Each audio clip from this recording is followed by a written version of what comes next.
नमस्कार, news are के खास कार्यक्रम मुद्दा ऑन टाइम में आपका स्वागत है। मैं हूं आपके साथ अभिनय सिंह चौहान। आज हम इस कार्यक्रम में बात करेंगे छत्तीसगढ़ की पुरानी योजनाओं को लेकर, जिस पर प्रदेश में सियासत गरमा रही है। क्या है वह योजनाएं और क्यों उठ रहे हैं सवाल, जानेंगे इसी कार्यक्रम में। तो चलिए शुरू करते हैं मुद्दा on time.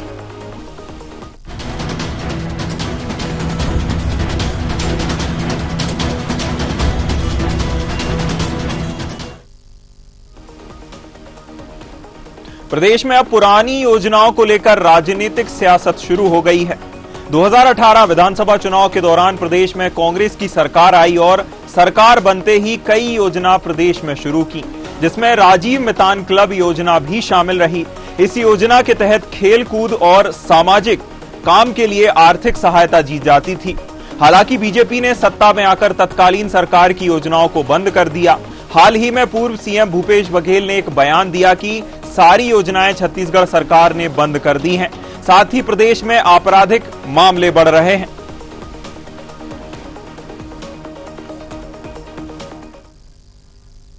Rajiv Mitan club क्यों भंग किए? शासकीय तौर पर हमने बनाया था ना। गौठान क्यों भंग किए? आज के युवा राजीव मितान क्लब के माध्यम से जुड़े थे और सामाजिक कार्य कर रहे थे, खेल कूद का आयोजन करते थे, समाज सुधार की दिशा में काम करते थे और सांस्कृतिक कार्यक्रम भी कराते थे। और सरकार की जो पॉलिसी है उसे लोगों तक बताने का और योजनाओं को अंतिम छोर के लोगों तक लाभ पहुंचाने की जिम्मेदारी उसको दी गई। आपने इसे भंग कर दिया। गौठान में बहुत सारे स्व सहायता समूह महिलाएं काम कर रही थी। कोई मशरूम बनाने का काम कर रहे थे, कोई अगरबत्ती बनाने का काम कर रहे थे, कोई गो कार्ट बना रहे थे, कोई स्टैंड बना रहे थे। वो महिला लोग भी चाहते हैं कि हम लोग आपसे सम्मेलन करें। तो सारे इस प्रकार की गतिविधियां हम संचालित कर रहे थे, उसको सब आपने बंद कर दिया। भूपेश बघेल के बयान को लेकर बीजेपी का कहना है कि भूपेश बघेल को तकलीफ है कि अधिकतर राजीव मितान क्लब के युवा खाली हो गए हैं, इसलिए अपराध और नशाखोरी बढ़ रही है। तो क्या यह माना जाए कि प्रदेश के अपराधियों को भूपेश सरकार इस क्लब के नाम पर पालपोस रही थी, जिस पर कांग्रेस संचार प्रमुख सुशील आनंद शुक्ला ने भी पलटवार किया है। आइए सुनवाते हैं क्या कह रहे हैं नेता। उनका चिंता यह है कि राजीव मितान जो है, मितान युवा क्लब जो बनाया था उन्होंने, उसका क्या रहा हो तो आप सबको मालूम है कि राजीव मितान युवा क्लब के माध्यम से जो प्रदेश के युवाओं को जो पैसा मिलना था, उन्होंने राजीव नाम के अनुरूप ही युवा मितान क्लब खोला और कांग्रेस युवक कांग्रेस के जो नेता हैं उनको, हमारे जो छत्तीसगढ़ के युवा हैं, उनका पैसा उनके खातों में ट्रांसफर किया और नाम दिया गया कि छत्तीसगढ़ के युवाओं को देंगे। उसका दुरुपयोग किया गया। प्रदेश की जनता की जो गाढ़ी कमाई है उसको उन्होंने अपने ही प्रदेश कांग्रेस के जो युवा उनके जो नेता उनको किया गया। अब उनका यह कहना है, बड़ा आश्चर्यजनक है, इसको जरा समझेंगे। सामान्य रूप से कहते तो ठीक है कि भाई कोई किया, लेकिन उनकी चिंता यह है कि राजीव युवा मितान क्लब के युवा खाली हो गए हैं, उनके पास कोई काम नहीं, पैसा नहीं जा रहा है, इसलिए अपराध और नशाखोरी बढ़ गई है। तो क्या ये माना जाए? मानना ही पड़ेगा कि अपराधियों को भूपेश सरकार इस क्लब के नाम पर पाल पोस रही थी। बेहद दुर्भाग्यजनक है कि भारतीय जनता पार्टी छत्तीसगढ़ के 3 लाख से अधिक युवाओं को अपराधी बोल रही है। 1 साल से सरकार में है। यदि 3 लाख युवा अपराधी हैं तो उनको जेल के सलाखों के पीछे क्यों नहीं डाला? बंद करिए बेशर्मी पूर्वक प्रलाप। छत्तीसगढ़ के युवा जो सामाजिक कार्यों से जुड़े हुए थे, जो रचनात्मक कार्यों से जुड़े हुए थे, जो सरकार की योजनाओं को घर घर पहुंचा के जनता को लाभान्वित कर रहे थे, आप उन युवाओं को अपराधी बोल रहे हैं। एक तो आपके पास में पैसे नहीं हैं कि आप राजीव युवा मितान क्लब जैसे रचनात्मक संगठन को आगे ले जा सकें, ऊपर से आप उन युवाओं को अपराधी बोल रहे हैं। ये अक्षम्य है। सरकार का जो भी नेता इसमें बयान दिया है, भाजपा का हो या सरकार का, उसको इसमें माफी मांगनी चाहिए। हालांकि राजीव मितान युवा क्लब जैसी कई योजनाएं हैं जिस पर राजनीति बहसबाजी जारी है, लिहाजा सरकारें बदलती रहती हैं। हालांकि छत्तीसगढ़ सरकार ने पुरानी सरकार की बहुत सी योजनाओं को बंद कर दिया है और इन योजनाओं में राजनीतिक आरोप प्रत्यारोप जारी है। चलिए मुद्दा ऑन टाइम में आज के मुद्दे पर हमारे साथ चर्चा करने के लिए निशिकांत पांडे प्रवक्ता बीजेपी से, अनिल सिंह चौहान प्रवक्ता कांग्रेस से और डॉक्टर आर.के. शुक्ला वरिष्ठ पत्रकार हमारे साथ जुड़े हुए हैं। सभी मेहमानों का बहुत बहुत स्वागत है मुद्दा ऑन टाइम में। चलिए पहला सवाल कांग्रेस से ही कर लेते हैं। राजीव युवा मितान योजना बंद कर दी गई, इसके पीछे वजह यह है कि कांग्रेस सरकार अपनी पार्टी का जो एजेंट्स हैं लाभ पहुंचाने के लिए यह योजना लाई गई थी, ऐसा आरोप सत्ता पक्ष की ओर से लगाया गया है। अनिल सिंह चौहान जी, क्या यह ठीक है? अभिनय जी, आपको, सभी पैनलिस्टों को और आपके न्यूज आवर के विद्वान दर्शकों को मेरा नमस्कार जी। देखिए, बहुत गंभीर अपराध, बहुत गंभीर ये टिप्पणी है और बहुत नकारात्मक टिप्पणी है। राजीव गांधी युवा मितान क्लब से जुड़े लाखों करोड़ों युवाओं का छत्तीसगढ़ की युवा तरुणाई का बहुत बड़ा आरोप है, बहुत बड़ा अपमान है। मैं तो आपके न्यूज चैनल के माध्यम से हर उस युवा से आह्वान करूंगा कि वो इस बारीकी को समझे कि जो भारतीय जनता पार्टी का झंडा उठाएगा केवल उसको छोड़कर बाकी सब अपराधी हैं। और मजे की बात अभिनय जी आपको बता दूं, मैं वार्ड नंबर 14 बिलासपुर नगर निगम में रहता हूं। यहां जो युवा मितान क्लब बना है उसमें 80% लोग भारतीय जनता पार्टी से जुड़ा युवा है। 80% लोग, आप भौतिक सत्यापन करा लीजिए, मेरा दावा है, मेरा निवास है खुद यहां। और आज प्रदेश महामंत्री भारतीय जनता पार्टी ने उन सभी युवाओं को अपराधी कह दिया कि राजीव गांधी युवा मितान क्लब में अपराधियों का पालन पोषण हो रहा था। मतलब उस कितना गंभीर आरोप है बताइए। जब राजनीति में दिवालियापन आ जाए, जब एसपी कलेक्टर के कार्यालय जलने लग जाए, अराजकता अपनी चरम पर चली जाए, सरकार को पास बताने को अपनी कोई उपलब्धि ना हो, स्वास्थ्य के क्षेत्र में मलेरिया डायरिया से मौतें होने लगे, राजस्व विभाग की इतनी बुरी स्थिति हो जाए कि तहसीलदार संघ का अध्यक्ष बताए कि यहां कुर्सियों की बोली लग रही है मंत्री के बंगले में, तो इसी तरह का जब पावर सेंटर की लड़ाई चलने लगे, रिमोट कंट्रोल दिल्ली में रहे, तो इस तरह के आरोप प्रत्यारोप या मानसिक दिवालियापन अपनी चरम पर आ जाता है। आज आप बताइए, सार्वजनिक रूप से शासकीय योजना में जुड़े सभी युवाओं को, उसमें कई दल के लोग रहे होंगे, कई समूह के रहे होंगे, हर गांव गांव में इसका निर्माण हुआ था, उन सभी को अपराधी बता देना, मैं ये समझता हूं कि इससे ज्यादा घोर निंदनीय कोई बयान नहीं है। राजीव गांधी युवा मितान क्लब का गठन इसलिए किया गया था कि युवाओं को खेल कूद का एक ग्राउंड मिले, और कोई कंस्ट्रक्टिव वर्क को करना चाहे, वृक्षारोपण हो गया, और कोई सामाजिक क्षेत्र में काम करना चाहे, सामाजिक सांस्कृतिक क्षेत्र में काम करना चाहे, तो उसके लिए इस क्लब का गठन हुआ था जी। अब देखिए, अगर भारतीय जनता पार्टी को इस क्लब में, राजीव गांधी युवा मितान क्लब में कोई खराबी लग रही थी या कोई तकनीकी रूप से कमी लग रही थी, तो उसको सुधार कर लेते और बेहतर बनाने का प्रयास कर लेते। लेकिन एक तो उसको बंद कर दिया गया, फिर उस क्लब में जुड़े सभी युवाओं को अपराधी बताने का काम हो रहा है। इससे शर्मनाक कुछ नहीं हो सकता। लोकतंत्र में इस तरह की मर्यादाओं का उल्लंघन भारतीय जनता पार्टी की परंपरा रही है, गलत नैरेटिव सेट करने का प्रयास है और बहुत बड़ा अपमान है युवाओं का। चलिए, इसका जवाब हम निशिकांत पांडे जी बीजेपी से ले लेते हैं। निशिकांत जी, जैसा कि अनिल सिंह चौहान जी ने कहा कि राजीव मितान क्लब से भाजपा के भी कार्यकर्ता सदस्य जुड़े हुए हैं, तो क्या भाजपा के सदस्य भी अपराधी हैं? अभिनय जी, आपको, अनिल जी को और के शुक्ला जी को संध्या जोहार जी। देखिए, मूलतः तीन बात है, तीन विषय निकल के आती है। प्रदेश में कुछ बड़े अपराध हुए जिसमें कांग्रेसी पंजा छाप के कार्यकर्ता उसमें सम्मिलित थे, वो जेल गए। भूपेश दाऊ जी का कहना है कि राजीव युवा मितान क्लब बंद होने से जो युवा थे उससे निकल के अपराध के क्षेत्र में आ गए। तीसरा जी, ये हम जो अभी नैतिकता की बात और ढेर सारी बातें हमारे मित्र कह रहे थे, ये कांग्रेस पार्टी ने कहा।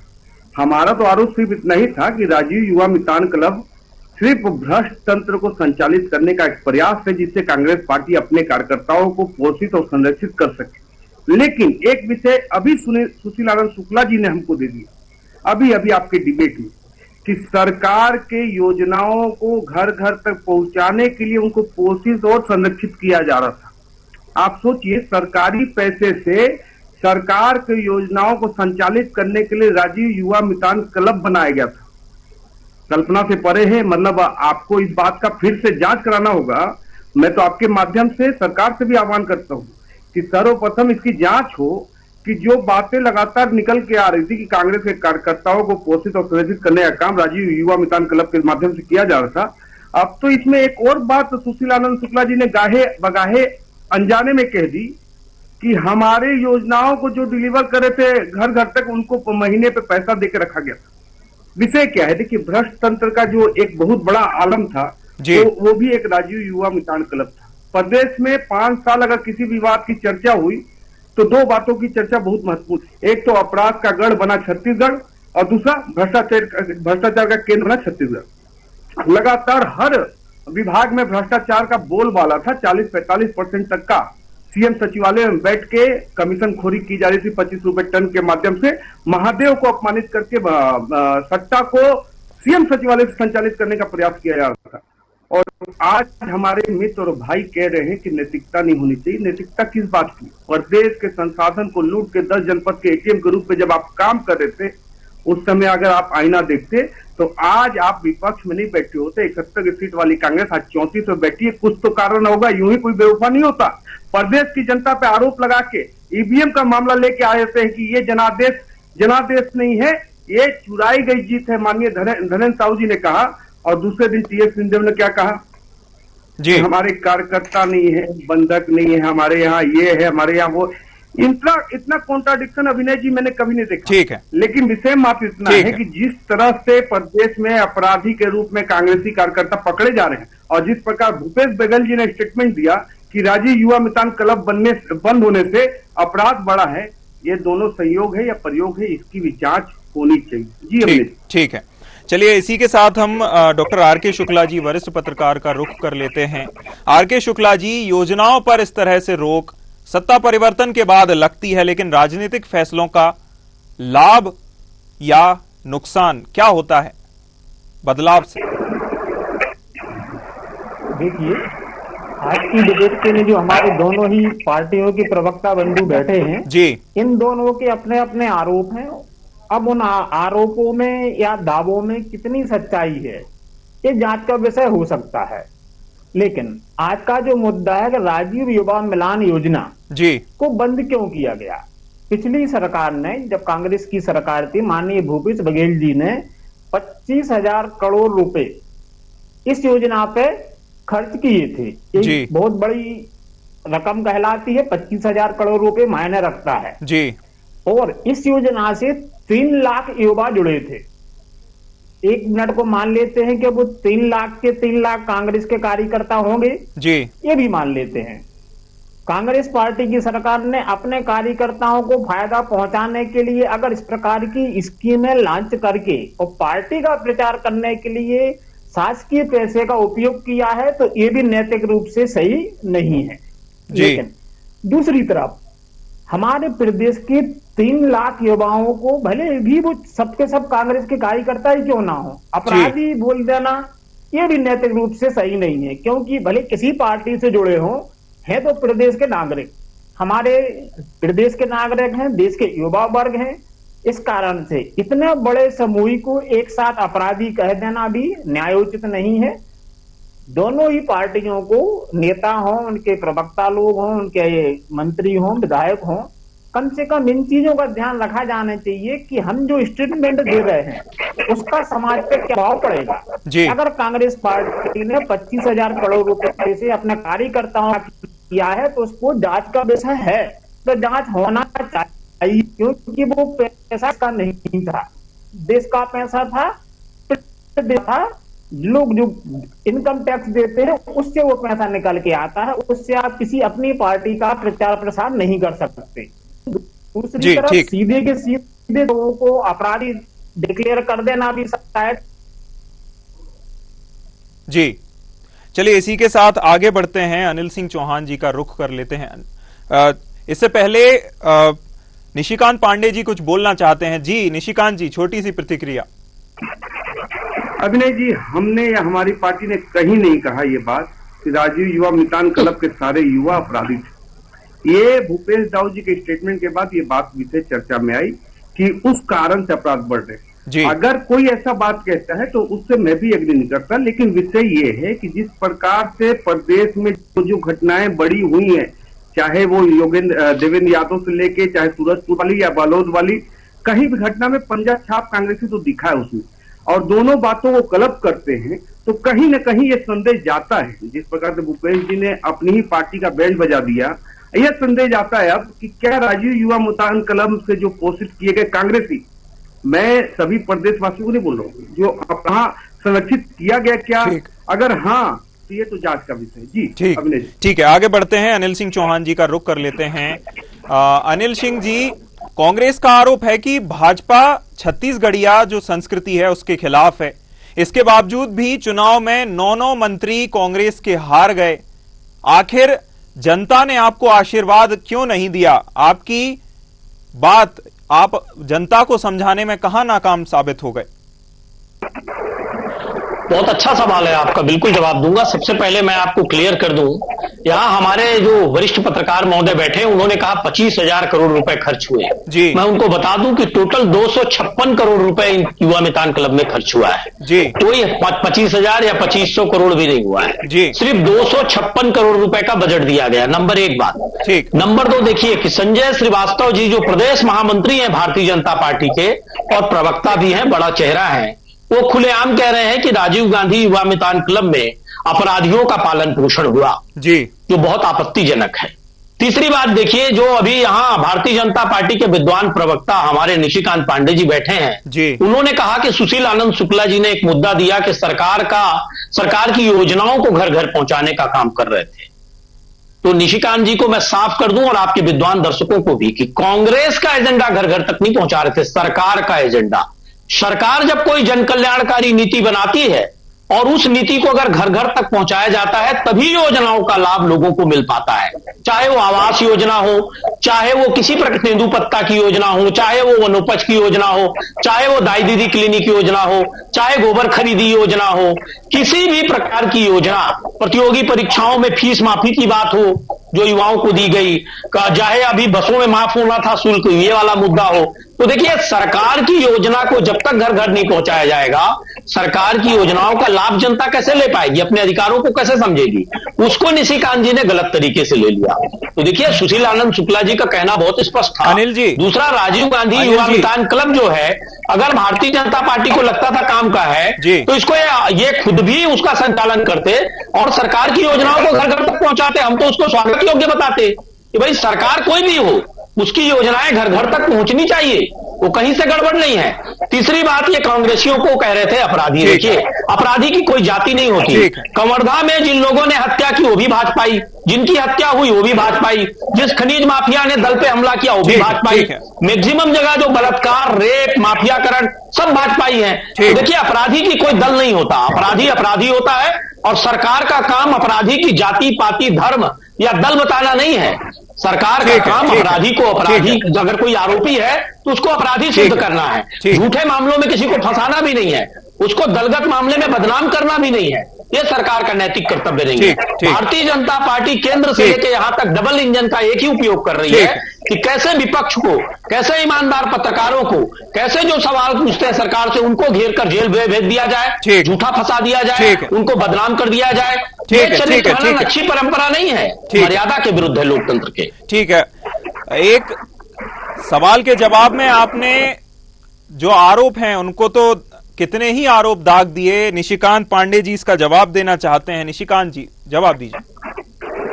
अभिनय जी, चरित्र हनन इसको नहीं कहते। चरित्र हनन कहते हैं कि एक नेता का, जन नेता का अश्लील सीडी बना के देश में बांटा जाए और उसको घर घर तक पहुंचाया जाए, इसको बोलते हैं चरित्र हनन। उसमें जो व्यक्ति बेल पे था उसको मुख्यमंत्री बनाया गया। दूसरा, इन्होंने कहा कि सरकार की योजनाओं को, भूषण शरण सिंह से लेकर कुलदीप सेंगर तक क्या कहेंगे आप? आपके भारतीय जनता पार्टी के शीर्षस्थ नेताओं के कितने नाम गिना दूं आपको? और कहते थे जलवा बरकरार है, बरकरार रहेगा, दबंगई बनी है, बनी रहेगी। क्या ये परंपरा है? क्या मंगलसूत्र, मुद्रा और भैंस की बात करना परंपरा है? क्या ये कह देना कि लोगों को मैं कपड़ों से पहचान लेता हूं कि वो आतंकवादी है, वो सही है? अब अभिनय जी, क्या धर्म विशेष के लोगों को मार डालो, काट डालो? ठीक है, ठीक है, ठीक है, ठीक है। अनिल जी, अनिल जी, अनिल जी, अनिल जी, अनिल जी, अनिल जी, आपको हमने बोलने का समय दिया। निशिकांत जी को बोलने दीजिए, निशिकांत जी को बोलने दीजिए, निशिकांत जी को बोलने दीजिए। अनिल जी, आपको पूरा समय मिला। निशिकांत जी, जी अपनी पूरी बात पूरी कीजिए। ये जो शाब्दिक जिहाद करने वाले लोग हैं, इनको डिबेट का डेकोरम बता के बुलाया कि डिबेट का डेकोरम क्या होता है। डेकोरम पता नहीं, राष्ट्रीय नेशनल कांग्रेस के प्रवक्ता बने बैठे।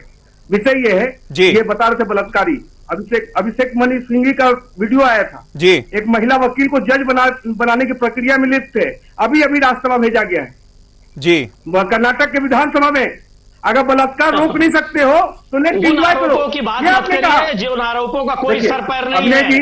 अनिल जी बोलने दीजिए। अनिल जी आपको समय पूरा मिला, ऐसे जिहाद मत कराइए। चलिए बोलने दीजिए अनिल जी बोलने दीजिए। अनिल जी बोलने दीजिए। तो अच्छी बात नहीं है, मर्यादा में बात करिए और डेकोरम आप बना।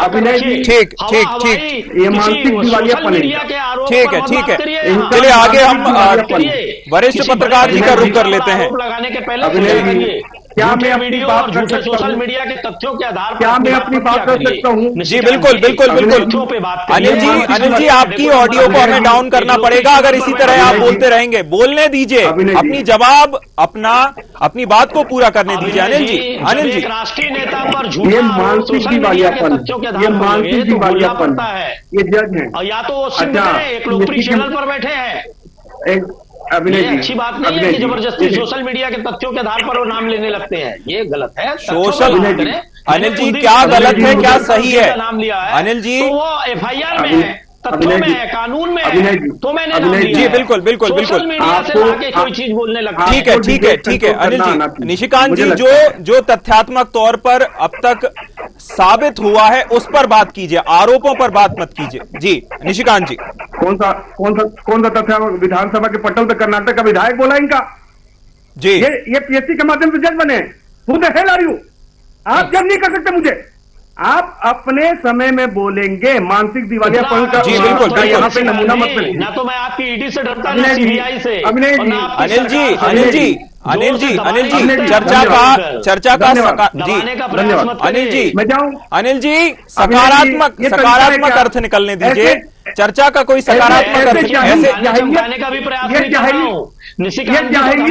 जाहिलियत आप अपने 10 जनपद में क्या करो? नहीं, ये भाषा नहीं, ये जाहिलपन जो है आप अपने 10 जनपद में क्या करो? मर्यादा से नहीं है। हम ये लड़ाई झगड़ा इस तरह से जी अनिल जी ये जाहिलियत है, जाहिलियत की प्रकाशता है। ठीक है बताइए जाहिलियत की प्रकाशता है। क्लास 1 में वाले लोग हैं इनको ग्रेजुएशन करवा रहे हो। आपकी सरकार पर सवाल उठता है तो आप जाहिल कहने लगते हैं, आप गंवार कहने लगते हैं, आप अपराधी आरोपी कहने लगते हैं। ये ठीक है थोड़ा मर्यादा में रहिए, इतना द्वेष अच्छा नहीं है। चलिए समय का अभाव है। चलिए समय इससे आगे हमें इस चर्चा को जारी रखने की अनुमति नहीं देता है। हमें इस चर्चा को यहीं विराम देना होगा। निशिकांत पांडे जी और अनिल सिंह चौहान जी सभी मेहमानों का बहुत बहुत शुक्रिया हमारे साथ जुड़ने के लिए, चर्चा करने के लिए। मुद्दा ऑन टाइम में इतना ही। मुझे दीजिए इजाजत। नमस्कार।